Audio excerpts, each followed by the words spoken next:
Hello and welcome back to What Emily Does. If you are new here, hello, my name is Emily and I make cruise and travel videos, and as the title suggests, this is a trip announcement ahead of our next cruise, which is on P&O's Azura. If you have seen any of my previous videos before, you will know that Azura is one of my favourite, if not my favourite cruise ship. Certainly she's my favourite with P&O. I have sailed on Azura twice before, once in 2022 on a Caribbean cruise and once in 2023 on a Canaries cruise. Azura no longer goes to the Caribbean. She home ports out of Tenerife in the winter for 7 and 14 day Canaries cruises, and then she home ports out of Malta in the summer for a selection of Mediterranean cruises. We are headed on a 7-night Central Mediterranean cruise on board P&O's Azura. This is a fly cruise, meaning that flights, transfers and the cruise are all part of a package. And we are sailing to Croatia and Slovenia. So our itinerary is a 7-night itinerary. We have 2 sea days. Sea day is the first day and the last day. And then we have 4 days of ports in the middle. So we will be exploring Split in Croatia, Koper in Slovenia, Zadar in Croatia and Dubrovnik in Croatia. We do also have some time in Malta on the day we get there. So on embarkation day, we will hopefully have the afternoon to explore some of Malta, as Azura does have a late departure time in Malta. In terms of our cabin, we have booked a standard sea view cabin on board Azura. We have stayed in this type of cabin before in the Canaries and it worked really nicely, so we're looking forward to the sea view cabin this time round as well. We are staying on E deck, which is deck 8, so a good deck for getting around the ship. You know, it's close to the main parts of the atrium, the restaurants, the theatre, as well as being conveniently placed for getting up to the higher decks for the pool, the spa, etc.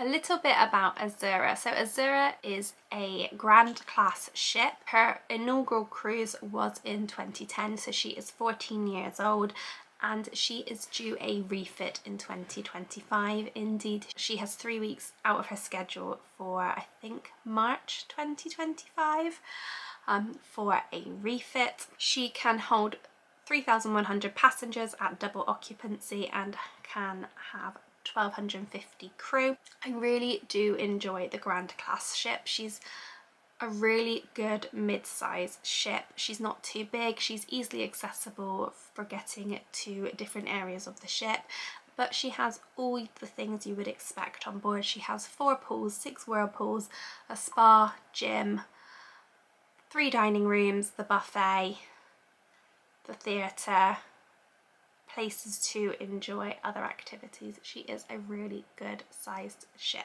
And if you have sailed with the likes of Princess, then you will be used to Grand Class ships.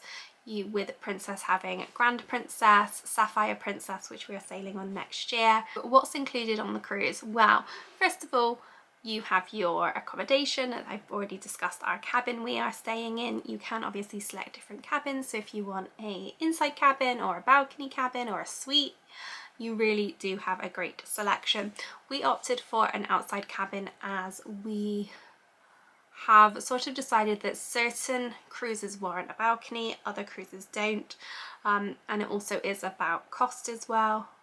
Outside cabins are not as costly as a balcony, so for us to do this cruise we opted for an outside because it is nice and we weren't too fussed about not having a balcony on this occasion. There are certain cruises that I do feel a balcony is a must, such as things like Norway or Alaska, but it is really each to their own depending on how much time you wish to spend in your cabin. I know some people say it's just for sleeping in, but if you want a balcony then you may choose to spend more time in your cabin than just sleeping in it. We certainly like to relax in our cabin, read in our cabin, and we can do that in an outside cabin.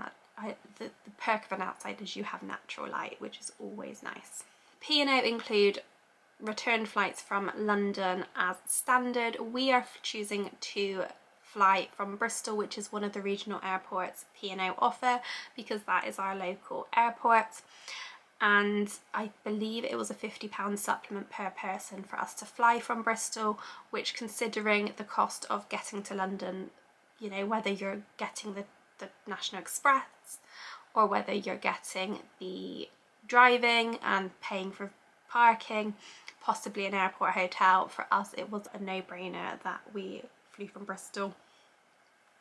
Especially at a 6 AM flight, it means that we can stay in our own beds and then get to the airport nice and early. Our flight is an early flight. We are flying from Bristol at 6 AM, which means we are probably one of the first flights out of the day. We are on a chartered flight with TUI, which means that P&O have specifically chartered this plane to fly passengers out to Azura. We did a chartered flight with TUI when we went to the Caribbean on Britannia and then on Azura, and I believe on Britannia not everybody was getting on Britannia that was on the chartered flight. So what tends to happen is P&O will charter a flight, and as it gets closer to the departure date, if that flight then isn't full, then other people then can book on it, but the majority of the people on our flight will be going on Azura. We have picked our seats on the plane. It's just something we like to do. Not everybody does it, but it's up to, you know, whatever works for you. We like to do it because I like to have it planned and know where I'm sitting. And I believe that was £20 per person each way to select our seats in advance. There's no check-in before the flight, so check-in is at the airport on the day. You do get return transfers to and from the ship at the embarkation port. So for us that will mean that when we get off the flight in Malta, we will then have transfers take us to the ship and vice versa when we go home. Dining wise on Azura, we have chosen to do club dining because we really enjoyed it on Britannia this year. When I originally booked this cruise, I opted for freedom dining, but having done club dining on Britannia, I actually rang a few days ago and changed to club dining.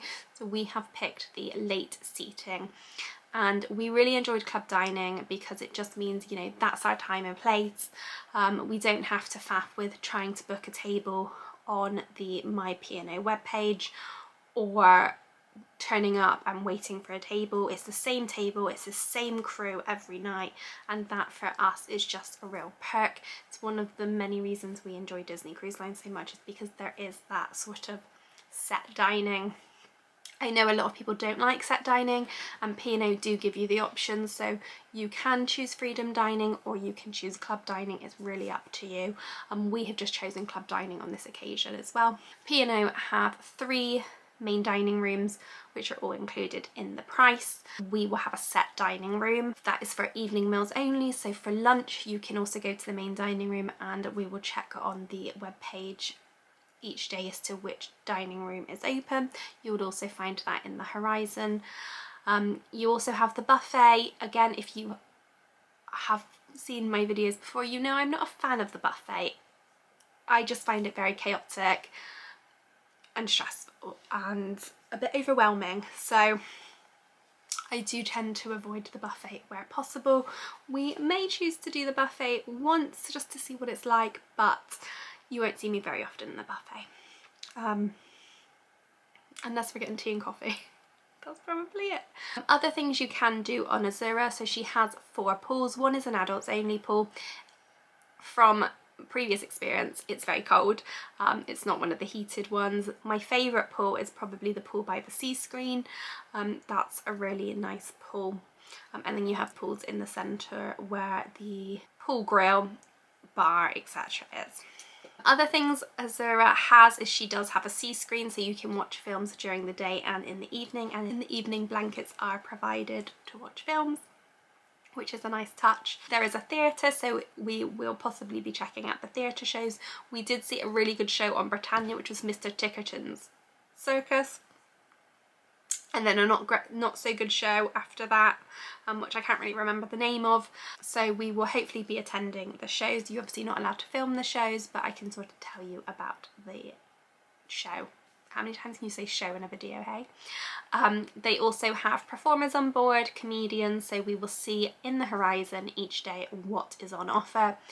Azura also offers all the usual onboard activities, and each day we will go through the horizon and see what onboard activities there are. P&O has recently started arts and crafts, which is something I really enjoy, and we tried on Britannia. There is a gym. The gym is complimentary, as is some of the workout classes. If there is an extra charge, it will say in the horizon. Azura does have speciality dining on board, so they do have the Epicurean, the Beach House, Sindhu. We are just choosing on this cruise not to do any speciality dining, but you can check out previous P&O videos for Sindhu, the Beach House, Epicurean afternoon tea. I say we have chosen not to do it. We haven't booked anything and we don't plan to book anything. We're very content with just having what's included. That may change when we get on board, but for now we haven't booked any speciality dining. If you did want to book speciality dining for your cruise, then the window opens for booking 2 weeks before your cruise. So your online check-in is 3 weeks before your cruise, and then speciality dining is 2 weeks before your cruise. So if there is anything you want to book, I would definitely recommend booking in advance. If we are doing speciality dining, we always book in advance so that we know we have the dates and times that are convenient for us. We do have some onboard credits, so we may choose to spend that in the spa. That's usually where I like to spend my onboard credit. We certainly won't be having as many treatments as we did on Britannia. If you've seen my videos, you will know why. We had 3 treatments on Britannia, so if we do have any treatments in the spa, there will only be 1. We won't be using the thermal suite on Azura. Azura's thermal suite does not have a hydro pool, which is one of my favourite things about a thermal suite. So we won't be using that, but as I said, we may have a treatment depending on our onboard spending money. Moving on to excursions. So we have chosen to book our excursions for each of our port days with P&O directly. One of the main perks of booking with P&O directly is that if any of the excursions are delayed in coming back, then the ship will wait. You don't have that guarantee if you are on an independent or do-it-yourself trip. We've done that for all of our trips, but for 2 in particular because they are pretty long days, and we like the convenience of knowing that we will get back to the ship. So what have we booked? So in Split we have booked the A Tale of Two Cities half-day guided tour, which visits Split plus Troja, which includes some food, so I'm looking forward to experiencing that. And I also like that because it is a half-day tour, that when we get back from the tour we still have time to explore Split on our own if we wish. In Slovenia we are visiting Lake Bled and the island within Lake Bled. That is a 4-day excursion, and I believe Lake Bled is about an hour and a half, if not more, from the cruise port, so really important for us to do a P&O excursion on that one. We are huge fans of Race Across the World, and if you have seen the celebrity version that had Alex Beresford, who's an ITV presenter and was a Bristol ITV weatherman, then when he was with his dad, they went to Lake Bled as they travelled through Slovenia, and it looked incredible, so certainly excited to see Lake Bled. In Zadar we are doing another 4-day excursion, and this time we are heading to one of the national parks, and we have chosen to do Krka National Park. There are a few national parks you can go to, and we did consider the Plitvice Lakes, but Krka was the national park we decided on, so we are doing a 4-day tour to Krka National Park. The excursion name is Krka National Park and Waterfalls, and then our final stop will be in Dubrovnik, and in Dubrovnik we have chosen to do the Panoramic Dubrovnik tour, which is a 1 hour and 45 minute tour, so quite a short tour, but gives us a panoramic overview of Dubrovnik.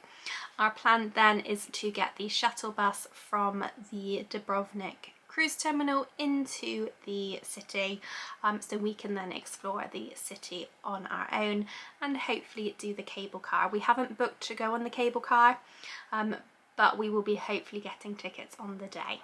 There we go, I think that is it. So next up is to pack. So yes, in short, we are doing a 7-night Central Mediterranean cruise heading to Slovenia and Croatia from Malta.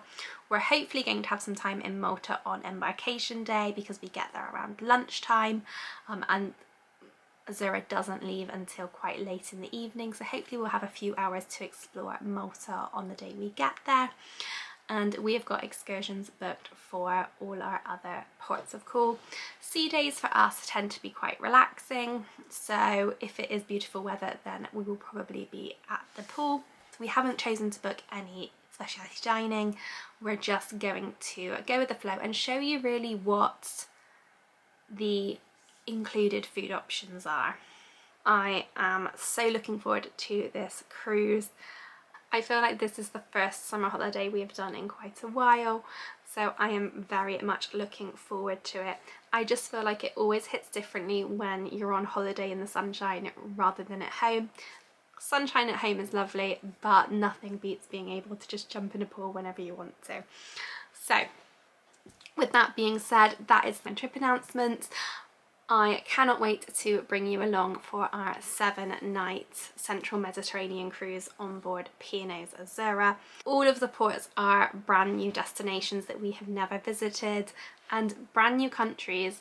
Croatia and Slovenia are brand new countries for us. Thank you very much for watching. I hope you have liked this video. If you have, please do like and subscribe, and I will see you all very soon.